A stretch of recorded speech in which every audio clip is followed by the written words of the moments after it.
चलिए भाई, आज जो एनायन हम पढ़ने वाले हैं उसका नाम है NO2 minus ion, nitrite ion. और हमने पहला पॉइंट पढ़ा था हमेशा सॉल्युबिलिटी। सॉल्युबिलिटी की जब बात करते हैं तो यहां पर भी क्या होगा, all are soluble accept AgNO2। यानी कि सिर्फ एक ऐसा सॉल्ट होगा इसका जो इनसॉल्युबल है, बाकी सारे के सारे इसके सॉल्युबल आएंगे। ठीक है, तो अब आप मेरे से जब बात करेंगे ना, जब हम पीपीटी रिएक्शन पढ़ेंगे तो आप डाउट पूछोगे सर बाकियों में तो आपने इतनी सारी पीपीटी रिएक्शंस पढ़ाई, लेकिन यहाँ पर आप इतनी सारी पीपीटी रिएक्शन नहीं पढ़ा रहे, एक ही पीपीटी रिएक्शन पढ़ाई, सर कहीं आप छोड़ तो नहीं रहे हो? तो भाई मैंने एक ही पढ़ाऊंगा ना, एक ही इनसॉल्युबल है तो एक ही आएगा, इससे ज़्यादा कहाँ से लाऊंगा? सानिध्य बाबू, समझ में आ रहा है आपको? ओए जो बोले सोनिहाल सत श्री अकाल, समझ में आया तेरे को? पक्का? अगला देखो, test.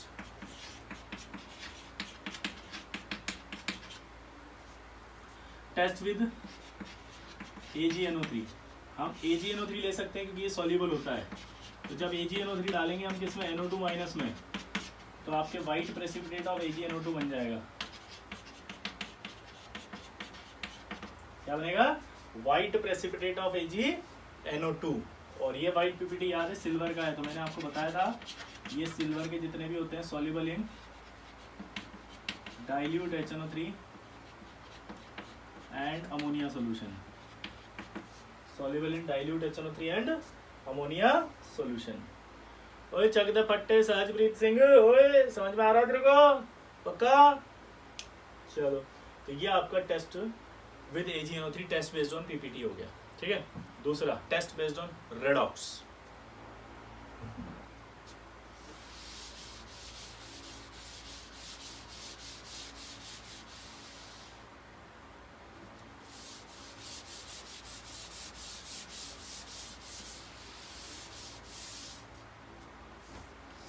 Test based on redox की बात करें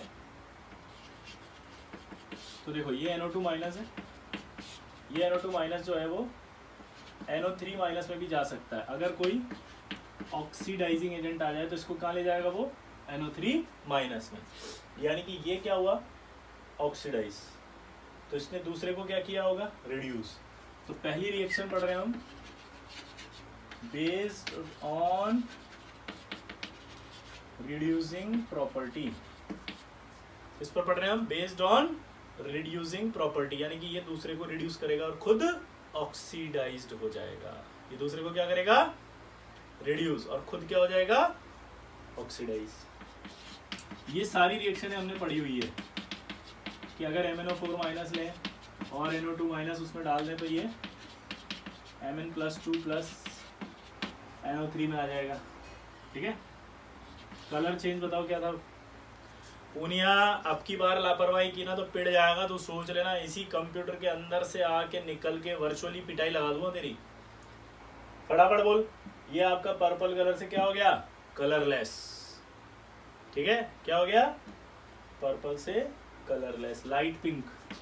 दूसरा dichromate acidic plus NO3 minus, क्या बना देगा ये, Cr+3 प्लस NO3 माइनस। ये आपका ऑरेंज से क्या हो गया, ग्रीन। तीसरा Br2 ब्राउन कलर,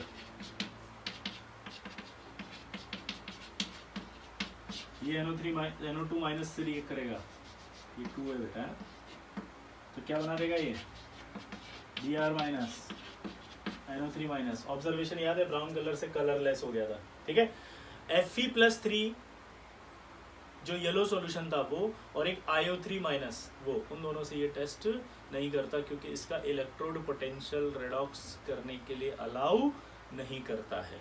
ठीक है, तो ये 2 के साथ ही, सॉरी ये 3 के साथ ही करेगा रिड्यूसिंग प्रॉपर्टी वाली बात। ठीक है, तो कौन कौन से बोले मैंने, Fe+3 के साथ रिएक्शन नहीं दे रहा है। हमने जब पुराने, याद है SO2 के अंदर रेडॉक्स पड़ी थी, 5 रेडॉक्स आई थी उसमें, MnO4 की, डाइक्रोमेट की, ब्रोमीन वाटर की, FeCl3 सॉल्यूशन की, और एक IO3 माइनस जिससे रिएक्ट करके I2 बनती थी, और वो I2 स्टार्च के साथ जाके डीप ब्लू कॉम्प्लेक्स बनाती थी। ये 2 के साथ नहीं दे रहा है क्योंकि इसका इलेक्ट्रोड पोटेंशियल अलाउ नहीं कर रहा है।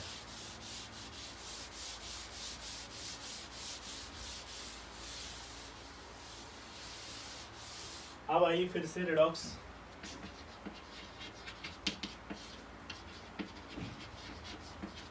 बेस्ड ऑन ऑक्सीडाइजिंग प्रॉपर्टी, यानी कि अगर मान लो ये NO2 माइनस है और इसके पास कोई रिड्यूसिंग एजेंट आ गया तो इसको क्या करेगा, रिड्यूस, तो ये जाएगा NO में। अब ये देखो इसको रिड्यूस कर रहा है ये, तो ये क्या कर रहा होगा, इसको ऑक्सीडाइज, इसलिए इसकी प्रॉपर्टी ऑक्सीडाइजिंग। अगर कोई स्ट्रॉन्ग रिड्यूसिंग एजेंट आ गया, जैसे मैंने बताया था नेसेंट हाइड्रोजन, याद है अगर नेसेंट हाइड्रोजन होती है तो वो नेसेंट हाइड्रोजन हमेशा लोएस्ट ऑक्सीडेशन स्टेट में फेंक देती है। तो ये नेसेंट हाइड्रोजन होगी, ये लोएस्ट ऑक्सीडेशन स्टेट में फेंक देगी, यानी कि लोएस्ट -3 अमोनिया के अंदर। ठीक है, तो इसकी दो रिएक्शन होगी। तो पहली रिएक्शन आ रही है टेस्ट विद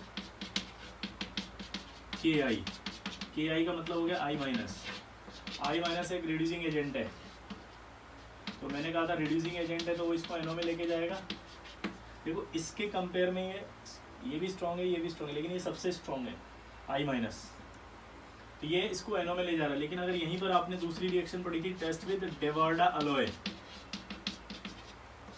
सबसे ज्यादा मैंने आपको एक की पॉइंट दिया था कि जब नेसेंट हाइड्रोजन होगी बस तभी फेंकेगी लोएस्ट ऑक्सीडेशन स्टेट में। ठीक है, तो ये डेवार्डा अलोय अगर याद हो तो डेवार्डा अलोय आपका कॉपर था, एल्यूमिनियम था और जिंक था। ठीक है, ये तीनों से मिलकर बनी थी विद अल्कलाइन सॉल्यूशन। तो याद है आपको अल्कलाइन सॉल्यूशन में जब ये जिंक लेंगे तो जिंक NaOH से रिएक्ट कर रहा था, याद है, और रिएक्ट करके मैंने बताया था Na2ZnO2 + H बना रहा था नेसेंट हाइड्रोजन। ऐसे अगर एल्यूमिनियम इस NaOH से रिएक्ट कराओगे तो वो भी वही बनाएगा NaAlO2 + नेसेंट हाइड्रोजन। और नेसेंट हाइड्रोजन आपको बताई थी मैंने स्ट्रॉन्ग रिड्यूसिंग एजेंट है, तो अगर वो स्ट्रॉन्ग रिड्यूसिंग एजेंट होगी तो वो NO2- को उठा के कहाँ फेंक देगी, अमोनिया में। कहाँ फेंक देगी, अमोनिया। कहाँ, अमोनिया। कहाँ, अमोनिया। नोट करो इसको।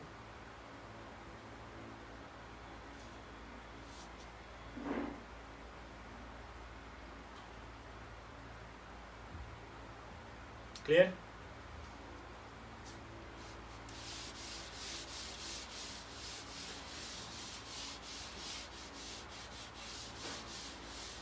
डेवार्डा अलोय वाली देखो रिएक्शन अब।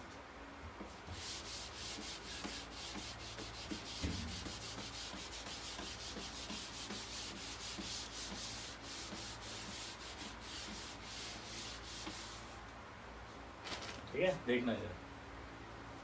तो यानी कि अगर मैं NO2- लूं और यहाँ पर मैं क्या ले लेता हूँ, ये जिंक + NaOH या एल्यूमिनियम + NaOH, तो मैंने आपको बताया था ये सब मिलकर के रिएक्ट करते हैं, रिएक्ट करके क्या बनाते हैं, नेसेंट हाइड्रोजन।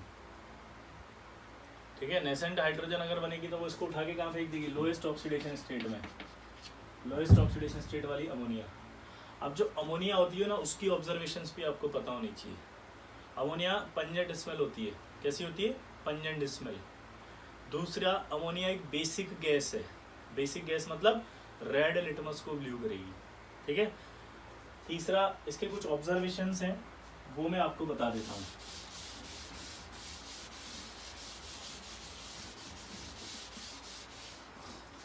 अगर हम अमोनिया को देखना यार, ये अमोनिया है, अगर हम अमोनिया को HCl से ट्रीट कराएं तो NH4Cl बनेगा और NH4Cl की वाइट डेंस फ्यूम्स आएगी। मतलब अगर मुझे अमोनिया पहचाननी है तो मैं क्या करूंगा, जैसे अमोनिया निकल रही होगी ना इस रिएक्शन से, ये टेस्ट ट्यूब है, आपने इसके अंदर तुरंत क्या डाला, जैसे डेवार्डा अलोय + NaOH डाल दिया, तो जैसी रिएक्शन होगी तो NO2- क्या बनाएगा, यहाँ से निकलेगा अमोनिया। अब आपको पता करना है अमोनिया है तो आप क्या करेंगे, एक ग्लास रोड लेंगे, उसको HCl में डुबोएंगे, और ग्लास रोड को HCl में डुबो के तुरंत ऊपर ले आएंगे, और अगर ऊपर ले आएंगे तो क्या होगा, ये टकराएगा किससे, उस HCl से, और अगर ये HCl से टकराया तो NH4Cl बन जाएगा। HCl खुद वाइट फ्यूम्स होती हैं, लेकिन NH4Cl बनने से वहाँ पर वाइट डेंस फ्यूम आ जाएंगी, अचानक से बहुत ज़्यादा वाइट फ्यूम्स नजर आने लग जाएंगे। ठीक है, तो ये उससे भी ऑब्जर्वेशन से आप अमोनिया है कि नहीं पता लगा सकते हो। एक आपका तो जो मैं बोल रहा था कि अमोनिया के और भी आइडेंटिफिकेशन होते हैं, उसकी बात हम करते हैं। देखो, अमोनिया जो होती है वो अगर HCl के साथ मिल जाए तो NH4Cl बना लेती है। जैसे ये देखो आप, ये अमोनिया है, ठीक है, ये अगर HCl के साथ मिल जाए तो NH4Cl की वाइट डेंस फ्यूम्स बनाती है।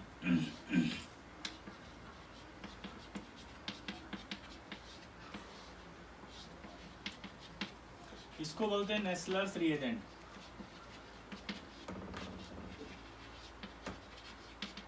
और ये जो नेस्लर्स रिएजेंट है, ये नेस्लर्स रिएजेंट के साथ रिएक्ट करके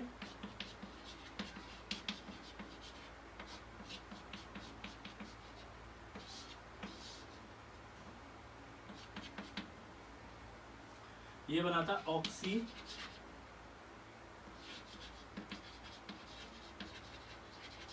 डाइमर्क्यूरी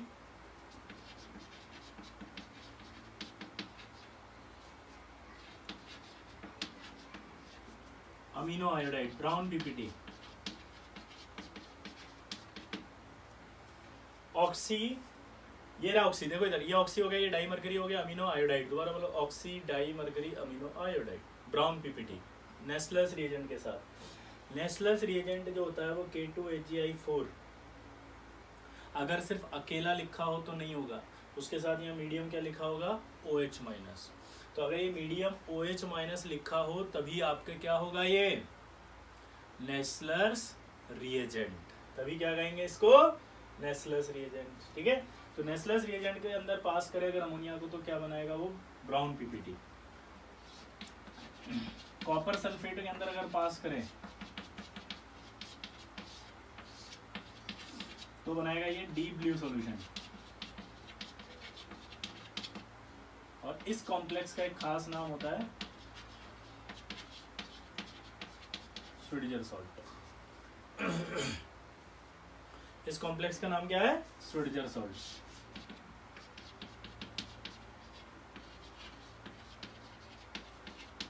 NiCl2 ग्रीन सॉल्यूशन होता है, अगर इसमें अमोनिया पास कर दें तो ये बनाएगा आपका NiNH3 डीप ब्लू कॉम्प्लेक्स।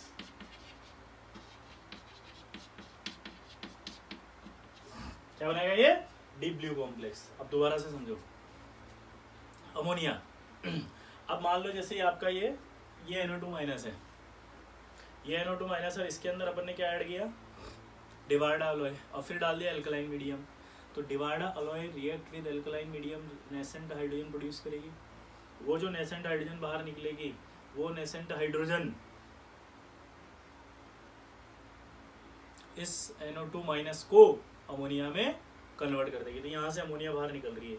अब हम क्या करते हैं, ग्लास रोड लेकर आते हैं HCl में डुबो के, और वो यहाँ ले आते हैं। HCl की खुद की वाइट फ्यूम्स होती हैं, अमोनिया उससे टकराती है, रिएक्ट करके बनाती है NH4Cl, और NH4Cl की फिर वाइट डेंस फ्यूम हो जाती है। कैसी हो जाती है वो, वाइट डेंस फ्यूम, बहुत ज़्यादा वाइट हो जाती है। तो अमोनिया हो गई कंफर्म, इसका मतलब वो गैस। नेस्लर्स रिएजेंट से पास करो तो ये बनाता है, इसको बोलते हैं ब्राउन पीपीटी। कॉपर सल्फेट से पास करो तो डीप ब्लू सॉल्यूशन, और उससे भी पास करो तो डीप ब्लू सॉल्यूशन। तो एक सवाल बनेगा कि क्या अमोनिया से आप कॉपर कैटायन और निकल कैटायन को आइडेंटिफाई कर सकते हो, तो आंसर है नो। क्यों, क्योंकि अमोनिया इसके साथ भी डीप ब्लू देगी, इसके साथ भी डीप ब्लू देगी। तो आपको कैसे पता चलेगा कि कॉपर है या निकल है, क्योंकि दोनों ही डीप ब्लू दे रहे हैं।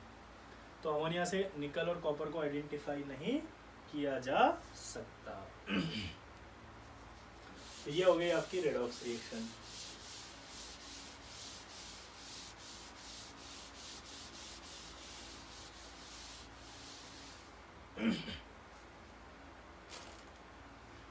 क्लियर? अब यहां देखो, अब आएगा आपका ब्राउन रिंग टेस्ट। ठीक है, ब्राउन रिंग टेस्ट जो होता है, मैं एक्चुअली टेस्ट विद एसिड इसी में पढ़ाता हूँ, लेकिन आपको लग रहा होगा कि टेस्ट विद एसिड नहीं पढ़ाया, तो मैं अभी पहले वही पढ़ा देता हूँ, नहीं तो बाद कंफ्यूजन आ जाए। टेस्ट विद एसिड देखो, यह आपका NO2 माइनस है, इसमें आपने एसिड डाल दिया, तो ये आपका HNO2 बनेगा। HNO2 बनता है पहले, फिर ये जो HNO2 होता है ना, ये होता है अनस्टेबल।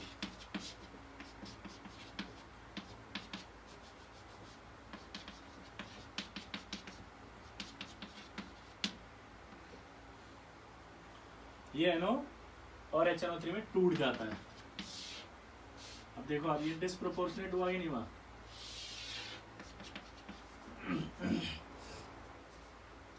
ये डिस्प्रोपोर्शनेट हुआ कि नहीं हुआ?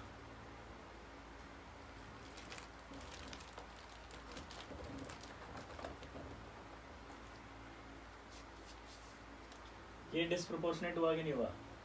तो ये टूट गया।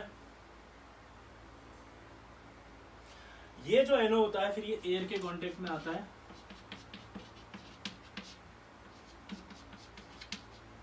और ये NO2 की ब्राउन फ्यूम्स बनाता है। ये NO एयर के कांटेक्ट में आता है और क्या बनाता है? NO2 की ब्राउन फ्यूम्स। ये हमें ब्राउन फ्यूम्स दिखाई देती है NO2 की। इसका मैकेनिज्म एक और हो सकता है,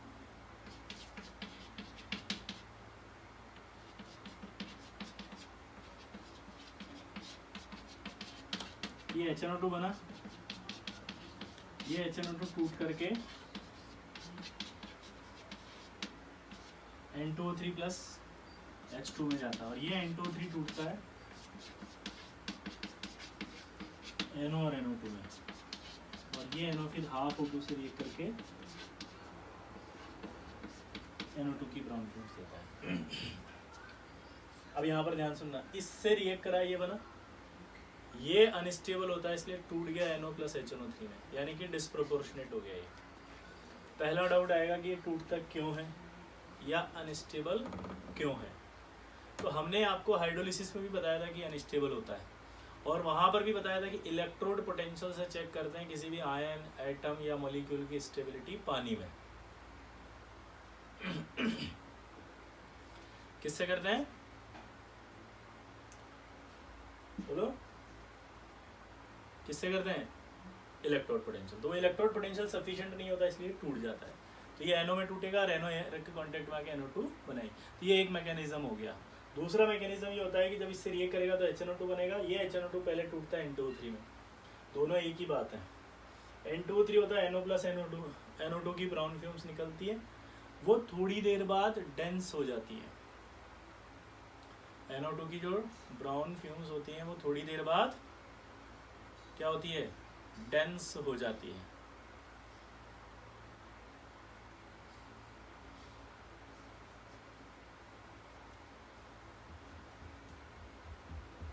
ये डेंस हो गई, NO से रिएक्ट करके NO2 बना लिया। क्लियर? तो ये टेस्ट विद एसिड आ गया।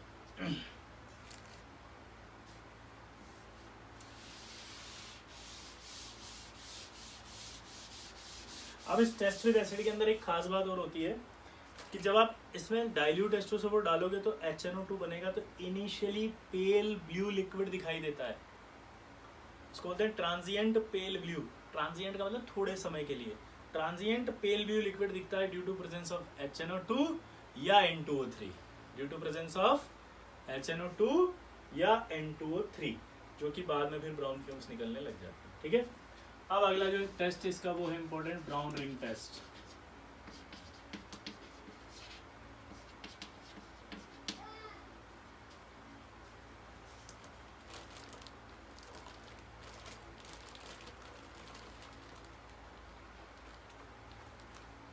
ब्राउन रिंग टेस्ट बहुत इंपॉर्टेंट टेस्ट है, इसमें से सवाल आते हैं। देखो जरा कैसे,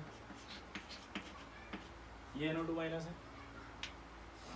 इसके अंदर आप सबसे पहले, अभी मैं रिएक्शन लिख रहा हूँ फिर बताऊंगा मैकेनिज्म की करते कैसे हैं।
इस टेस्ट को कैसे करते हैं पहले वो समझना। ये आपने एक टेस्ट ट्यूब ले ली, इस टेस्ट ट्यूब को लेने के बाद इसमें हो सकता है कि NO2 माइनस हो, तो सोडा एक्सट्रैक्ट सॉल्यूशन है इसके अंदर। क्या है?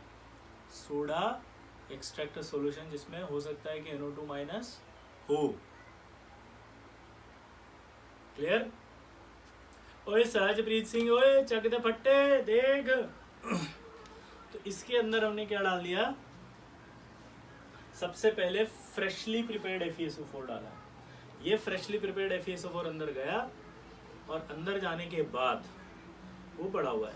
फिर ये डाइल्यूट H2SO4 होता है, इस डाइल्यूट H2SO4 को डालते हैं हम साइड वॉल से। ये डाइल्यूट H2SO4 डालते हैं इसको। जब ये डाइल्यूट H2SO4 जाता है ऐसे ऐसे ऐसे ऐसे ऐसे ऐसे, तो जहां पर ये लिक्विड है वहां टकराता है और टकरा के एक रिंग बन जाती है ऐसे। ये चौक को देखो, रिंग जैसा दिखेगा।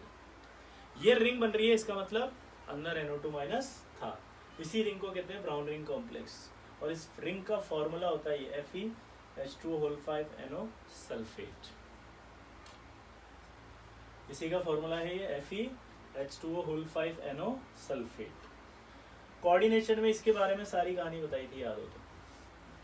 sp3d2, इसका डाइपोल मोमेंट होता है 3.87, ऑक्टाहेड्रल था, पैरामैग्नेटिक था। यहाँ जो NO था वो पॉजिटिव लिगेंड था। इसका जो कलर आ रहा था ब्राउन, वो चार्ज ट्रांसफर की वजह से आ रहा था। ये NO इधर दे रहा था, ये वापस उधर दे रहा था। ऑक्सीडेशन स्टेट ऑफ Fe कितनी होती है? +1। +1 होने की वजह से ही ये कॉम्प्लेक्स क्या होता है? अनस्टेबल।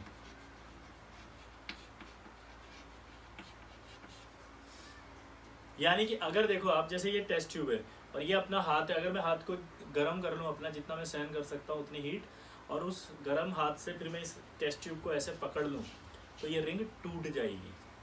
ये रिंग टूट जाएगी। ये रिंग टूट गई, देखो आप। क्लियर? तो ये रिंग आपकी टूट गई है, क्योंकि अनस्टेबल होती है। अनस्टेबल क्यों होती है? क्योंकि +1 होता है। क्लियर? तो +1 चार्ज की वजह से ये टूट।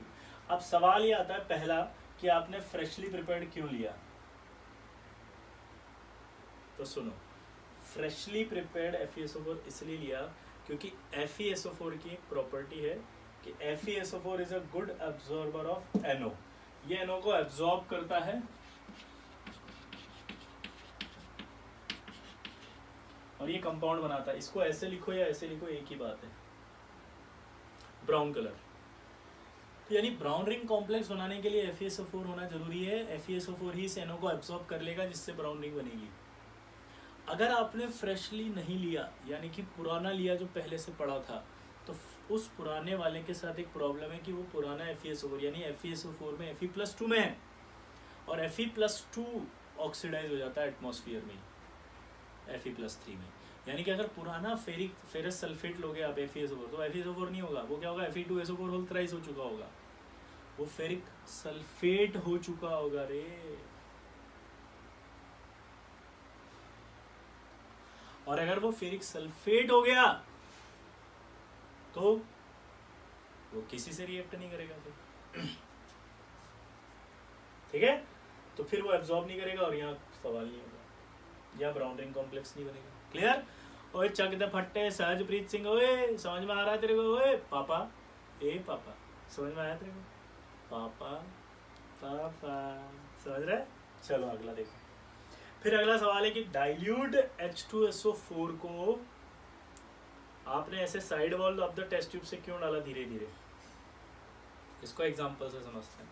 मान लो सहजप्रीत सिंह जो है स्विमिंग पूल में गया, तो स्विमिंग पूल में जाने के दो तरीके होते हैं। एक तो ऊपर से छलांग लगाते हैं और एक धीरे धीरे धीरे धीरे पाँव डालते हैं, पहले देखते हैं ठंडा है कि नहीं है, फिर धीरे धीरे उतरते हैं, फिर धीरे धीरे चलते हैं उसमें।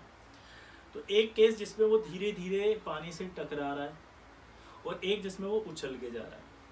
सानिध्य बुरा मत मानना यार, तेरा एग्जाम्पल नहीं लिया, ले भी नहीं सकते, क्योंकि तू अगर कूद गया तो पानी बाहर होगा, तू अंदर होगा, इसलिए तेरा एग्जाम्पल नहीं लिया। सॉरी हाँ, डोंट माइंड प्लीज।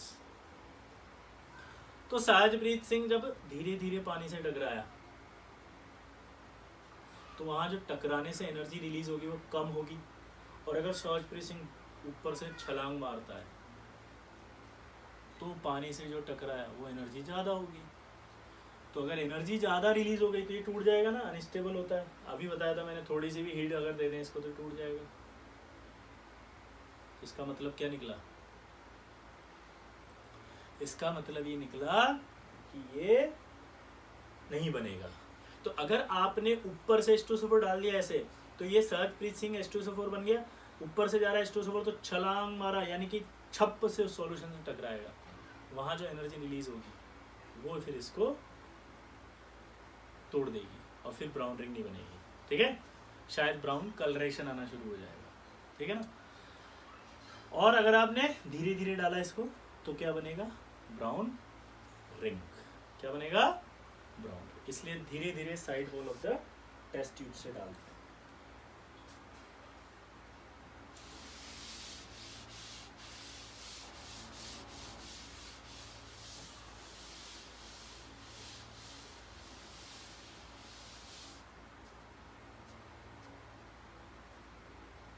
क्लियर? अगला, इसी टेस्ट में दो चीजें हैं। एक होता है आपको ब्राउन रिंग टेस्ट में ब्राउन रिंग बना के बताना। देखो, रिंग जितनी थिन और डेंस बनेगी उतने मार्क्स आपको अच्छे मिलेंगे। जितनी थिन और डेंस होगी उतने मार्क्स अच्छे बनेंगे। ठीक है। और एक होता है सिर्फ NO2 है कि नहीं पता लगाओ। तो जैसे मान लो अगर आपको डायरेक्ट सवाल दे दिया और उसमें ये मिक्सचर दे दिया,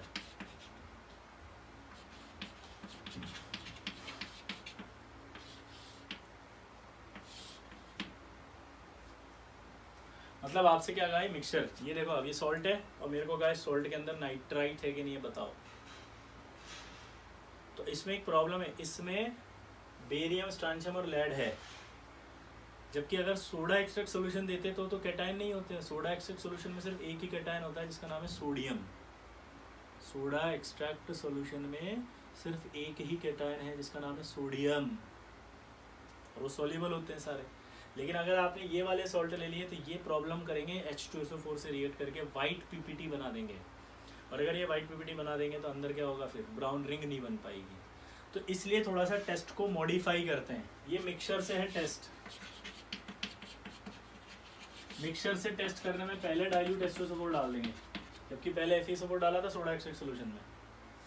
ये जैसे ही डालेंगे तो तुरंत यहाँ पर रिएक्ट कर लेगा इससे। ये BaSO4 का वाइट PPT, SrSO4 का वाइट PPT, PbSO4 का वाइट PPT। ये BaSO4 का वाइट PPT, SrSO4 का वाइट PPT और ये PbSO4 का वाइट PPT। फिर इसे फिल्टर कर लेंगे। फिल्टर कर लिया इसको। फिल्टर करने के बाद यहाँ पर आ जाएगा नाइट्रेट आयन, और फिर इसमें आप क्या डालेंगे? वही ऐसी FeSO4 और थोड़ा सा डाइल्यूट H2SO4। तो आपको ब्राउन रिंग बन जाएगी। क्लियर सबको? ये कब करते हैं? क्लियर हुआ? मिक्सचर दे तब, और वो सोडा एक्सट्रैक्ट सॉल्यूशन दे तब। इसमें सिर्फ आप पता लगा रहे हो कि NO2- है या नहीं है, और उसमें रिंग बना के दिखानी है एग्जामिनर को। ये देखो सर रिंग, और जिस बच्चे की रिंग जितनी अच्छी बनेगी, यानी कि थिन और डेंस, उसको मार्क्स ज़्यादा मिलेंगे। ठीक है। तो ये आपका हो गया ब्राउन रिंग टेस्ट।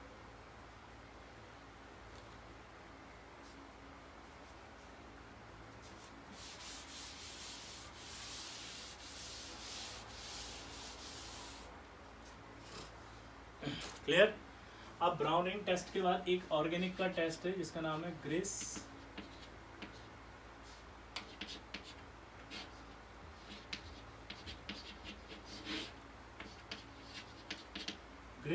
इलोस्वेट टेस्ट।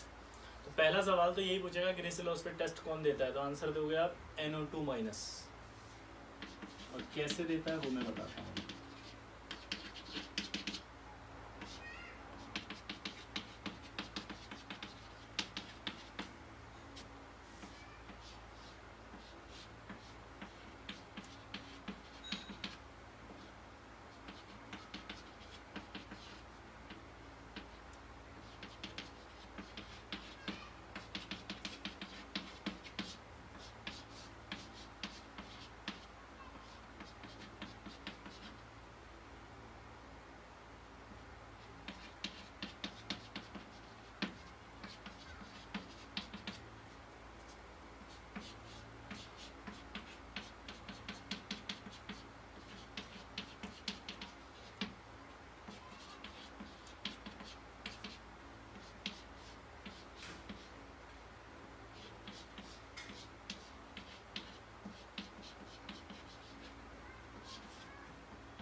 आपको ऑर्गेनिक का टेस्ट है, इसमें कुछ नहीं करना है और टेंशन भी नहीं लेनी है। क्या बोला मैंने? ऑर्गेनिक का टेस्ट है, कुछ नहीं करना है, टेंशन भी नहीं लेनी है, सिंपल है। NO2 माइनस में जब एसिड डाला आपने तो HNO2 बना होगा। ये जो होता है सल्फेनिलिक एसिड है, क्या नाम है इसका? सल्फेनिलिक एसिड। सल्फेनिलिक एसिड की रिएक्शन जब HNO2 से कराते हैं तो यहाँ पर ये एजो बनता है, ठीक है। ये कंपाउंड बनता है, फिर इसकी रिएक्शन कराई जाती है, इसका नाम होता है 1-नेफ्थेलेमाइन। 1-नेफ्थेलेमाइन से जब रिएक्शन होती है इसकी तो ये डाईएजो कॉम्प्लेक्स बनता है, डाईएजो कंपाउंड। और ये डाईएजो कंपाउंड रेड कलर का होता है, इसलिए इसका नाम होता है रेड एजोडाई। एजोटिनेशन रिएक्शन, ये एजोटिनेशन हो रहा था यहाँ पे, तो आपको ऑर्गेनिक में बताया जाता है, तो इसलिए यहाँ पर आपको कुछ नहीं करना है। दो चीज़ें, ग्रे-सिल्वोस टेस्ट कौन देता है? NO2 minus. रिएक्टेंट कौन है? सल्फेनिलिक एसिड और 1-नेफ्थेलेमाइन। कलर कौन सा बनता है प्रोडक्ट में? रेड। रिएक्शन कौन सी थी? डाई एजोटिनेशन, ठीक है। बस इतना सा पूछता है, इसको रिएक्शन याद करने की भी जरूरत नहीं है, बस ये 3 पॉइंट याद रखने हैं बस आपको।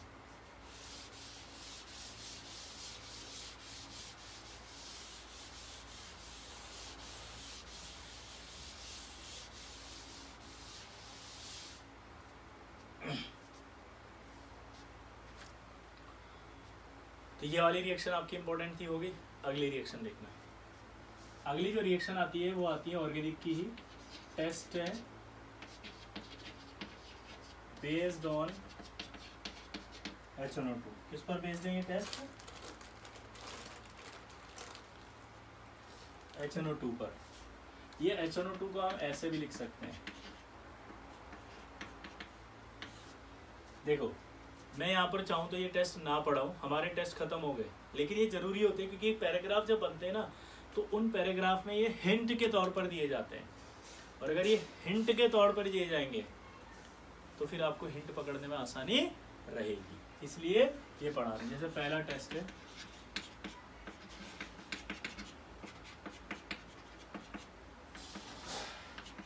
Test for NH4Cl।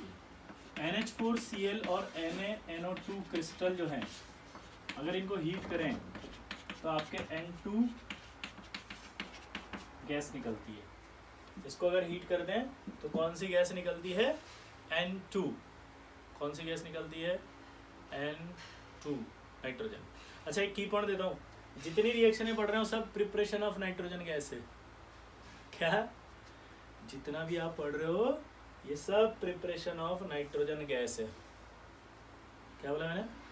जितना आप पढ़ रहे हो वो सब प्रिपरेशन ऑफ नाइट्रोजन गैस है, ठीक है। ये प्रिपरेशन होती है। दूसरी रिएक्शन देखिए, टेस्ट विद यूरिया। अब जो यूरिया होता है उसका फॉर्मूला होता है ये,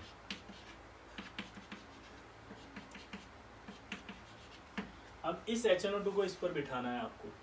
आप इस तरह से बिठाओ जिससे नाइट्रोजन निकल जाए, तो आपको N पर N ही लाना है और ये डबल बॉन्ड O लाना है। यहाँ ये OH लाना है, यहाँ N डबल बॉन्ड O और यहाँ OH। तो ये फिक्स हो गया कि जहाँ ऑक्सीजन दिख रहा हो, जहाँ हाइड्रोजन दिख रहा हो वहाँ तो इस ऑक्सीजन को दे दो ताकि वाटर निकल जाए, जहाँ नाइट्रोजन दिख रहा है वहाँ नाइट्रोजन पर रख दो ताकि N2 निकल जाए, और बाकी प्रोडक्ट इस OH के साथ बन जाएंगे। तो इसको ध्यान से देखो आप, तो यहाँ क्या हुआ? ये N2, 2 मोल N2 हो गया, ये H2O H2O, और ये बनेगा आपका H2CO3। H2CO3 को हम CO2 प्लस H2O में लिख सकते हैं। H2CO3 को हम CO2 प्लस H2O में लिख सकते हैं, फिर N2 बन गया। क्लियर? अगली रिएक्शन देखो, टेंशन मत लेना, ये प्रोडक्ट देखने बस इसके, सिंपल सिंपल। क्या बोला मैंने? प्रोडक्ट्स देखने हैं बस, सिंपल सिंपल।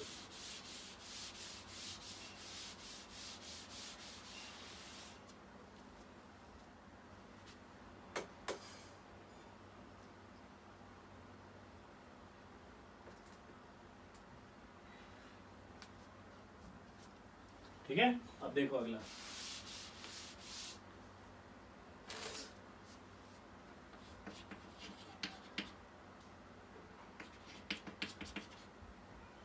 टेस्ट विद, ये हुआ था आपका यूरिया से। अगला आपका रिएक्शन आ रहा है RNH2 से, प्राइमरी एमाइन।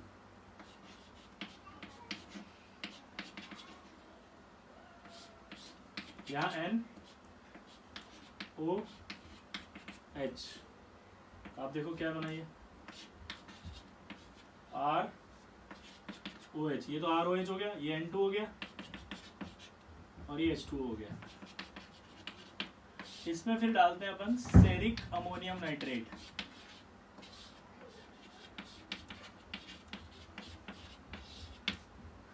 क्या डालते हैं? Ceric ammonium nitrate. ये ऑरेंज रेड कलर का होता है और रेड कलर कंपाउंड बनाता है। ये आपने ऑर्गेनिक में पढ़ा होगा 1 डिग्री अल्कोहल का पता लगाने के लिए। क्या पढ़ा होगा? 1 डिग्री अल्कोहल का पता लगाने के लिए। क्या पता करने के लिए बताओ? 1 डिग्री अल्कोहल।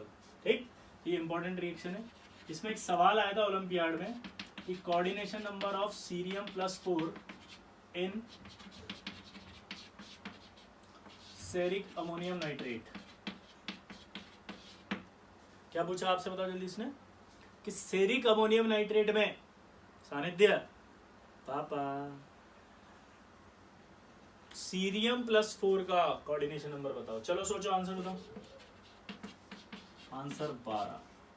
ये इसीलिए बता रहा हूं क्योंकि आपको पता नहीं चलेगा नहीं तो। ठीक है, ओलंपियाड में आउट ऑफ सिलेबस थोड़ा सा आ जाता है, इसलिए ओलंपियाड में आया था ये। यहां पर एक खास बात ये पता है कैसे, आपको याद हो तो आपको नाइट्रेट जो था वो मैंने बताया था कि फ्लेक्सीडेंटेड लिगेंड है। फ्लेक्सीडेंटेड है तो बाइडेंटेड भी हो सकता है ना। ये यहां पर ये एक्ट कर रहा है एज ए बाइडेंटेड, तो आपको ये याद रखना पड़ेगा क्या, कि ये बाइडेंटेड की तरह बिहेव कर रहा है। क्या याद रखना पड़ेगा बताओ? ये बाइडेंटेड की तरह बिहेव कर रहा है।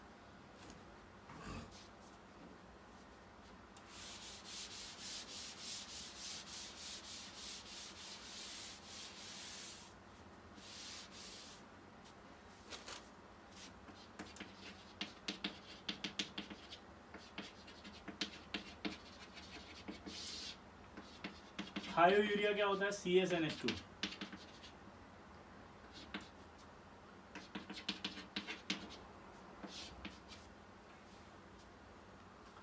ये रहा आपका CSNH2 NH2 और ये HNO2। ठीक, इनकी रिएक्शन जब कराते हैं तो ये SCN + N2 + H2 बाहर आ जाता है। याद है थायोसाइनेट है ये। थायोसाइनेट को हम आइडेंटिफाई नहीं कर सकते, इसलिए थायोसाइनेट का आइडेंटिफिकेशन एक ही था और वो किसके साथ था? Fe+3 के साथ। और ये Fe+3 के साथ रिएक्ट करेगा तो क्या बनाएगा?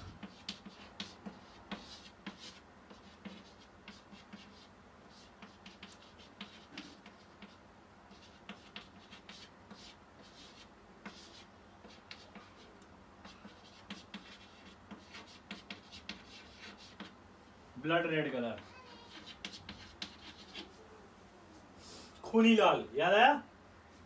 तो ये थायोयूरिया से रिएक्ट करके आपका थायोसाइनेट बनाता है, लेकिन थायोसाइनेट का अपना खुद का आइडेंटिफिकेशन नहीं होता, इसलिए वो रिएक्ट करता है Fe+3 से, और Fe+3 से रिएक्ट करके ये ब्लड रेड कलर बनाता है।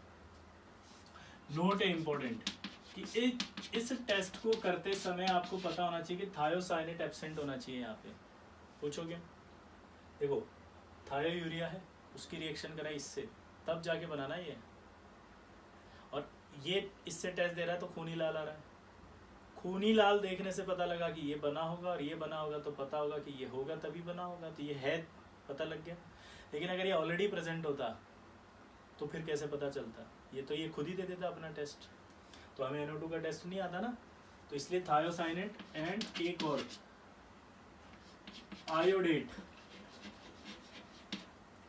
मस्ट एब्सेंट, ये परमानेंटली नहीं होने चाहिए, मतलब ये एब्सेंट होने चाहिए तभी ये टेस्ट आएगा, वरना ये टेस्ट नहीं आएगा। क्या बोले जल्दी बताओ? वरना ये टेस्ट नहीं आएगा। ठीक है,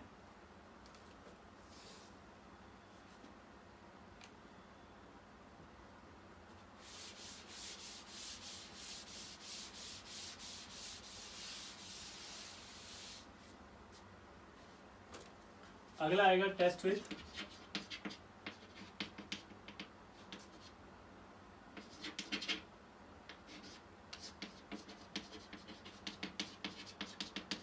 सल्फामिक एसिड। क्या वाला बताओ? Test with sulphamic acid. Test with sulphamic acid को देखने से पहले, और सहजप्रीत सिंह, और चल बता, ये सल्फामिक एसिड की बात कर रहे हैं अपन, ये वाला एसिड किसकी तरह नजर आ रहा है तुझे? पहले बता। सब सोचो, सल्फ्यूरिक एसिड जैसा दिख रहा नहीं दिख रहा? बोलो। ओए हाँ तो बोल दे, ओए चक दे फट्टे नब दे गिल्ली, ओए यस, ये सल्फ्यूरिक एसिड की तरह दिख रहा है। गलत, ये सल्फ्यूरिक एसिड ही है, ये सल्फामिक नहीं है, ये सल्फ्यूरिक एसिड है। सल्फ्यूरिक एसिड की स्ट्रक्चर में से एक OH हटाओ, NH2 लगाओ, सल्फामिक एसिड पाओ। क्या बोला ये बताओ?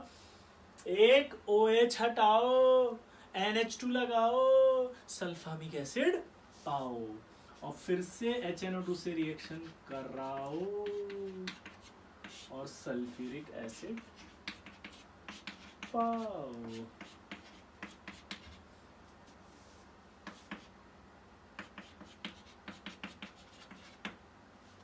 ये N2 निकल गया, ठीक है। अब जितनी भी रिएक्शंस हमने पढ़ी है ना, उनमें एक खास बात थी कि जब N2 बनती है तो उसके साथ साथ ट्रेसेस ऑफ नाइट्रेट भी बनते हैं। ये वाली लाइन को इंपॉर्टेंट है, अंडरलाइन करके लिखना अच्छे से। क्या? ट्रेसेस ऑफ नाइट्रेट भी बनते हैं। क्या बोला जल्दी बताओ? ट्रेसेस ऑफ नाइट्रेट बनते हैं सारी रिएक्शंस में, बट इन दिस रिएक्शन